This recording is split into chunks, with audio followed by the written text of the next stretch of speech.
Dédé àsìkò ìjáre ní gbogbo ibikíbi tá a bá ti ní àǹfààní láti máa wo ìkànnì yìí gẹ́gẹ́ bí àṣà wa àti ìṣe wa tó bá yẹ pé ìgbà àkọ́kọ́ títí nílé yìí tẹ́lẹ̀ ìkànnì yìí ìkànnì Lovers Arena TV nìkan tí ẹ já sí mo rọ̀ bá subscribe sí ìwẹ̀ ẹgbẹ́ rẹ̀ ohun ọ̀rọ̀ àmọ́ kankan níbẹ̀ táwọn olóyìnbó máa ń pè ní notification bell bá tẹ tán kan yọ̀ǹda rẹ̀ ó láǹfààní láti máa wo ìkànnì yìí ní gbogbo ìgbà táwọn ètò à ń kọ́ tó bá ti ń jáde arákùnrin kan rèé tó ń jà àwọn ọ̀rẹ́ káàkiri orí ẹ̀rọ íńtánẹ́ẹ̀tì ìyẹn ní ìlú Ìjẹ̀bú lẹ́yìn ìgbà tí àwọn ìjọba ń kọ́ tí wọ́n fún àwọn agboolé Fùṣẹ́gbùwà ní ọjọ́ mẹ́rìnlá ẹnu ẹ̀mí aago láti fi wá ọmọ oyè sílẹ̀ láì jẹ́ bẹ́ẹ̀ ńkọ́ wọn yóò gbé oyè náà lọ sí ìdílé Fìdípọ̀tẹ̀ ìyẹn níbi tí dádì mi K1 The Ultimate níbi tó ti wá. arákùnrin tẹ́ ń wò lójú amóhùnmáwòrán yìí òun ni àwọn agboolé Fùṣẹ́gbùwà ńkọ́ ni wọ́n gbé sílẹ̀ gẹ́gẹ́ bí ọmọ oyè yẹn fún ìlú Ìjẹ̀bú tàbá sì wò dáadáa ẹ rí i pé arákùnrin náà sígbọnlẹ̀ lọ́kàn tọ̀dọ̀ mi ó tilẹ̀ wùn mí kó jẹ́ pé arákùnrin pàápàá ni yóò jẹ ọba ti ìlú Ìjẹ̀bú ẹ wò báwo rẹ̀ bí ti ń dán ẹ sì wò bí ìmúra ẹ̀ bí ó ti rí kódà alákọ̀wé ni orúkọ arákùnrin yẹn á sì máa jẹ́ Ọmọọba Abímbọ́lá Ọ̀nàbánjọ ìyẹn ni orúkọ arákùnrin yìí irú àwọn ènìyàn báyìí mo lérò wípé tí orílẹ̀ yìí bá jẹ́ ọba Ìjẹ̀bú kí lẹ rò pé yóò dé bá ìlú Ìjẹ̀bú mo wá rìn gàyàgàyà ńkọ́ mo gbọ́ bíi tí arákùnrin kan ti ń sọ̀rọ̀ kan nípa arákùnrin tẹ́ ń wò lójú amóhùnmáwòrán yìí kódà arákùnrin náà sọ̀rọ̀ fetafeta kí làwọn ọ̀rọ̀ arákùnrin yìí ń sọ nípa arákùnrin tó ṣẹ̀fẹ̀ jẹ oyè ìyẹn ní ìlú Ìjẹ̀bú yìí ó yá yẹ ká lọ gbọ́ ohun tí arákùnrin yìí tí ó rí. máa kí gbogbo àwọn ọmọ bíbí Ìjẹ̀bú kú oríire látara ìlọsíwájú tí mo rí tó ń bọ̀ lọ́nà ní ìlú Ìjẹ̀bú. ọmọ Ìjẹ̀bú ni mí inú mi dẹ̀ dùn tí mo gbọ́ information nípa ẹni tí wọ́n fẹ́ lò gẹ́gẹ́ bí Àwùjalẹ̀ Ìjẹ̀bú. reason tí a ní láti embrace ẹni yìí tá a ní láti sowọ́pọ̀ láti lè support pé kí wọ́n lo ẹni yìí ni wípé a rí wípé ọ̀dọ́mọdé ni alákọ̀ọ́kọ́ nìyẹn. ẹlẹ́ẹ̀kejì tó wá ní wípé a realize pé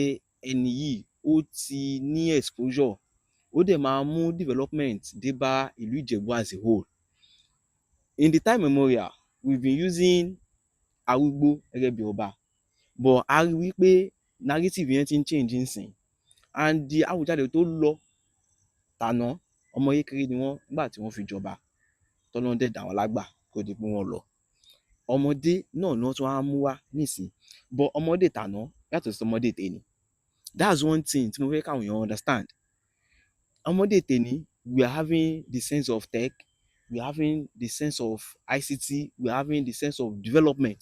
in our mindset. And now sí ẹni yìí tẹ́mi ṣe ń wo yìí ká kọ́kọ́ lọ sí títí àṣà àti ṣe. ó máa gbé àṣà àti ṣe Ìjẹ̀bú ó máa gbé lárugẹ gẹ́gẹ́ bí mo ṣe rí ẹ̀.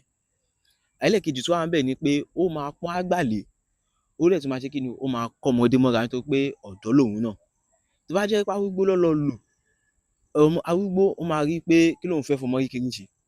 bọ̀ ọmọ kékeré lòun àtọmọ kékeré àtàgbàlagbà tó rí gẹ́gẹ́ bí àgbà ló máa carry along níbi ìmáṣe ìjọba rẹ̀ gẹ́gẹ́ bí ọba Àwùjalẹ̀ Ìjẹ̀bú.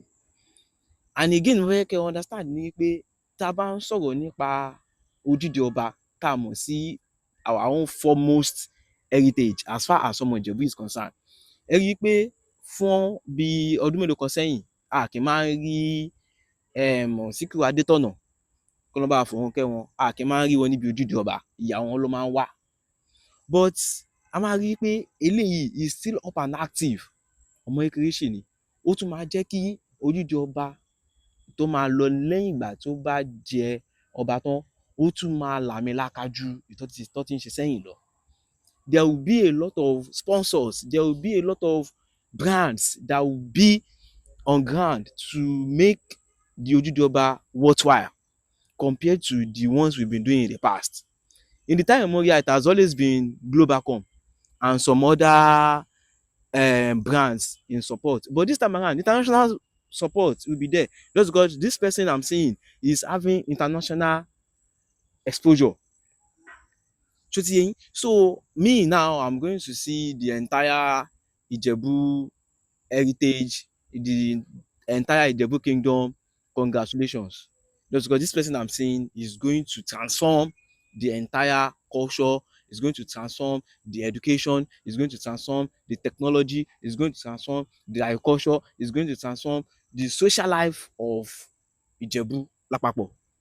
Ẹ̀yin ọmọ Yemi, a kú oríire. Ẹ tún káàbọ̀ padà jàre, bó tilẹ̀ jẹ́ wípé a ti rí gbọ́ ìyẹn ní àná kò jẹ́ tuntun mọ́ wípé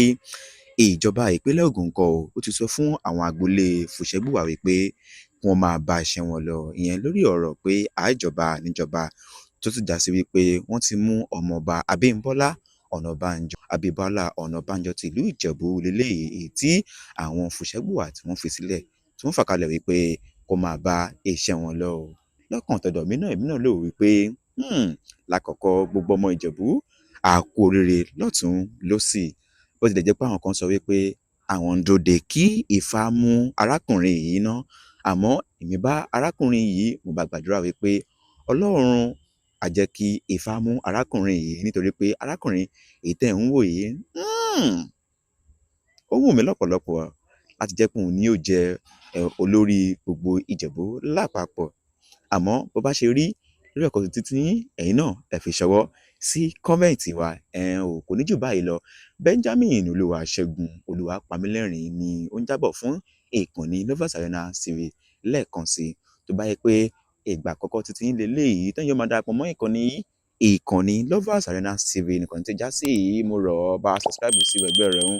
ọ́ rí àmì àgọ́kàn níbẹ̀ táwọn oníbàá máa pè ní notification bell bá wa tẹ̀ bàtẹ̀tẹ̀ ńkọ́ yóò gbé pẹ́sà mẹ́ta kan wá ìtúnbẹ́ lókè òun tí ń ṣe option a lí àti lí táwọn olóyìnbó máa pè ní option all oníkó bá wa tẹ̀ láìkì fídíò yìí ó láǹfààní láti máa wo ìkànnì yìí ní gbogbo ìgbà táwọn ètò wa ń kọ́ tó bá ti ń jáde o.